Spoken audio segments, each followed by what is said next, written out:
السلام عليكم ورحمة الله وبركاته. maanta waxaan sameyneynaa buusbuuse aad iyo aad u fudud oo wax dhan hal mar la isku daraayo insha Allah. daawasho wacan. xaggan waxaan ku haystaa laba xabo oo ukun ah, xabad kale doodaan ku darsanayaa, koob sokor aan ku darsanayaa, waxaa kaloo ku darayaa garoor, laba koob oo garoor ah, laba koob oo garoor ah lagu darayaa, waa kaasaha koob saliid ah lagu darayaa asxaabey.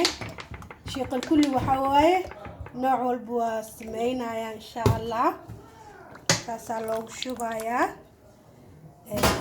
intaasaa isku calaajinaynaa hadeertaan ama isku walaaqaynaa. intana waxaan ku haystaa galeydaas, waxaan isticmaalayaa laba koob. ani wax badanaa sameynaa asxaabi, laba koob.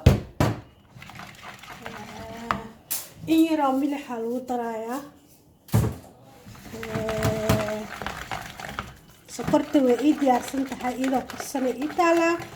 qofkuna hadduu rabo waa karsan karaa sokorta, laakiin hadda waxaan haystaa iyadoo diyaar ah. burka wax badan kuma darsanayo, waxaan isticmaali doonaa insha Allah dislitarkaas bis, halkaas xabo, wax kale ma u baahan insha Allah. waxaan isticmaalayaa vaniliyadaas, vaniliya badan ma rabo, intaas aadka u yarka ah, labadiisa isticmaalayaa. baking powderka waxaan isticmaalayaa, baking powderka waxaan isticmaalayaa hal qaado. intaas bay ku eg tahay, isku qaseynaa.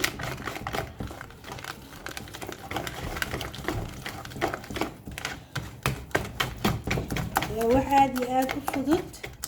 sokorta iyadoo diyaarsanay dukaamada taalaa, iyadoo laba nooc ah, mid cad iyo mid bunni ah insha Allah. qofkii rabana waa sameyn karaa.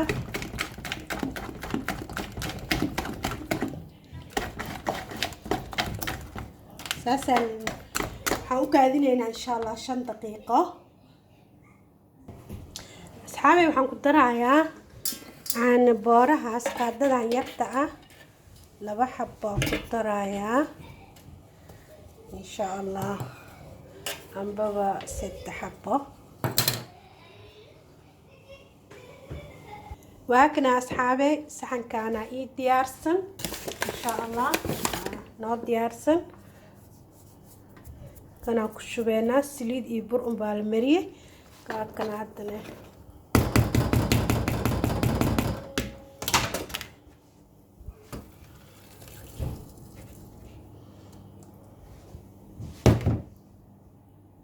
waxaan idin tusaayay in la sameyn karo qumbo la-aan. qumbaha qasab maahan, qofka bini aadanka wixii gurigiisa yaala ayuu isticmaali karaa.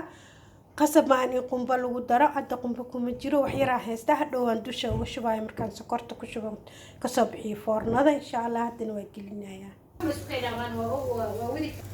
waa kana asxaabey, saasaa loo soo diyaariyay maasha Allah, tabaarakallah raxmaan. imaama ina ogaa waaya baa iska fiiri.